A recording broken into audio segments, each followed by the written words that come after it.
Thank you. So for my part today, I'm going to be talking about the routine maintenance part of the plan, and I do want to give credit to Jason Dupree. This is a mini version of the presentation that he gave at the maintenance conference just a couple of weeks ago. We're going to be sending this information out to the districts and training the districts on this in the next few months, so you'll definitely be hearing a lot more detail about it coming up very soon. So I guess really the main thing that we want to focus on with the planning portion of the routine maintenance funds is making it simple. We rolled out the MMS 3 years ago, and now we have 3 years worth of history, and we want to be able to use that. We want going forward and helping us plan the future, but we needed a much simpler planning process than what we had rolled out initially with the maintenance management system. So we got a group of people together and went through what we had, and we want to make the process much more streamlined. So we've reduced the number of screens, we've taken out some of the steps, and we really want this to be a user-friendly, much faster way of getting the information into the system. At the end of it all, we want to be able to monitor the plan, and I think that's where one of the major steps that we've been missing over the last few years is we've got this plan, but nobody's really looking at it and learning from it. So that's going to be one of the more important steps, in my opinion, going forward. So we're going to stop using the MMS as a resource manager. We're not gonna plan down to the title level and down to the equipment class code. We're just gonna use cost. We're gonna calculate a unit cost based on history, and we're gonna use that unit cost. We're gonna try to get it as accurate as we can and go forward and use that unit cost in our planning. So as I mentioned earlier, we're also kind of combining the 4-year plan and the 1-year plan. It's gonna be a one-stop shop. We're reducing the number of screens. We're getting rid of what some of you know is the plan matrix window, and we're going to be able to monitor both the 4-year plan and the 1-year plan together. And again, really, the biggest impacts is we want this to be easy to use, and we want to be able to provide some consistency across all of the districts.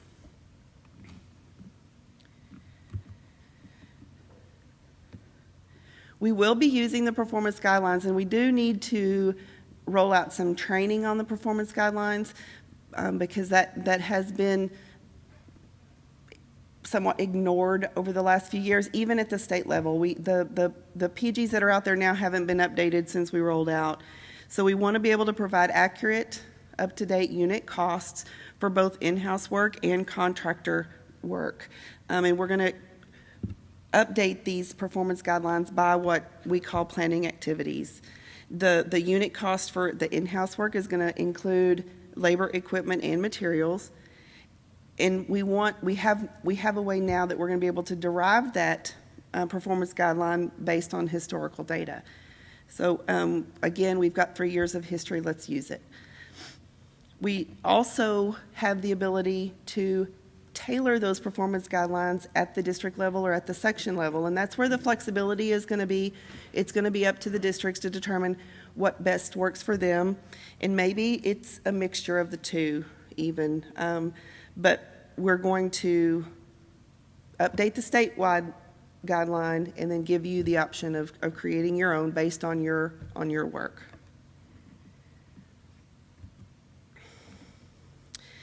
With these changes in the MMS, again, you're going to be able to update the performance guideline with just a few clicks in the system. You're going to be able to tell the system which historical information you want to use, whether it's the previous fiscal year, whether it's a combination of previous fiscal years, and you're going to be able to apply weights to those. So again, there will be some decision making going into that process, but it's just going to be a few clicks, and you're going to be able to update those performance guidelines automatically.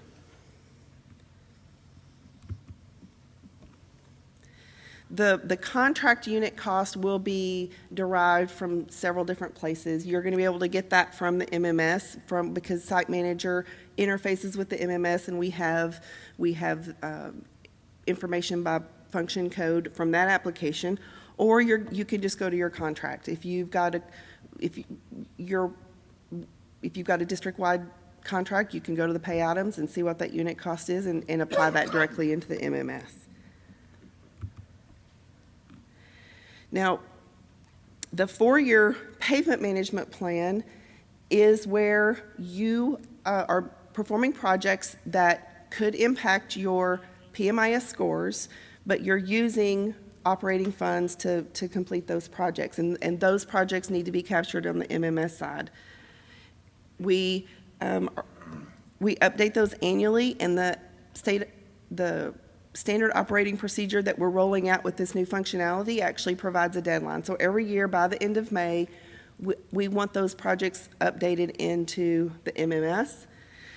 The plans will be somewhat fiscally constrained because we never have our budgets by May. We're lucky to have them by October or November, but they do need to be somewhat planned out based on your historical budgets.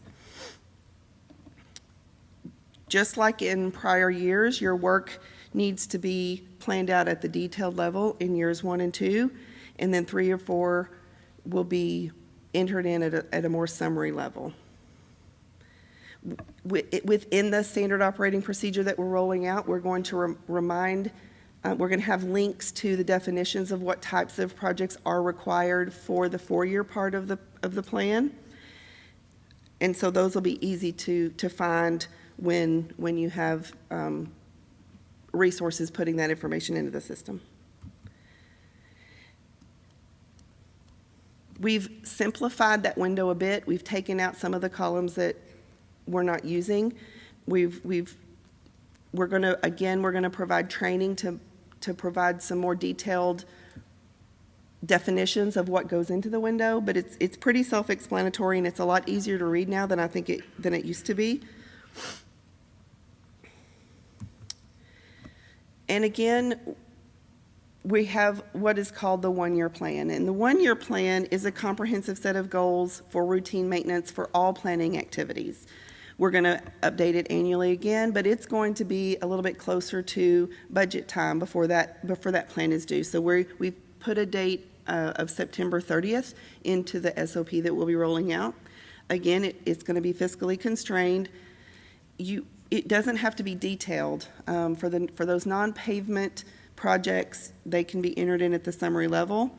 And you will continue to use Code Chart 12, and the planning activities that are defined on that code chart will be put into the same window that you put your 4-year plan in.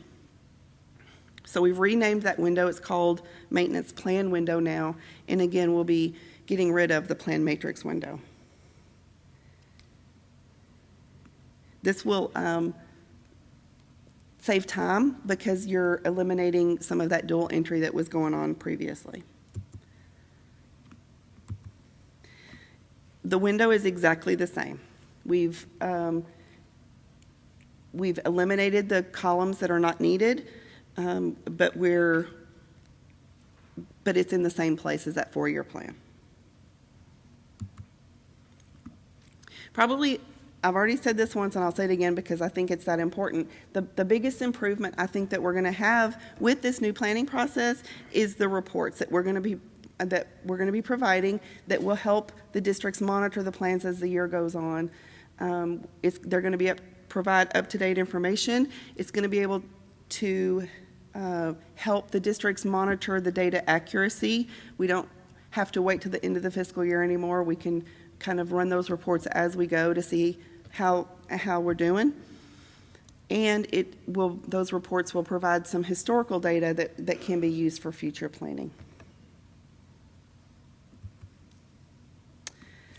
So to summarize, we're going to have a one-stop shop, one window for both plans. It's going to eliminate the need to copy or re-enter information. Some of the copying functionality, sometimes districts lost information that they had previously entered because of you had to hold your nose and your tongue and your eyeballs just correctly when you were doing that copying to make sure, and it may or may not have worked. So we're also setting up some security into the window to prevent overwriting data, losing data that, again, that was entered in by a fellow coworker. So our goal is to start using this when we start planning for fiscal year 17. So within around the end of this calendar year, starting of the next calendar year, we'll start rolling out the information, providing documentation, providing training, WebExes, and if we need to come out to the district, we'll be happy to do that as well.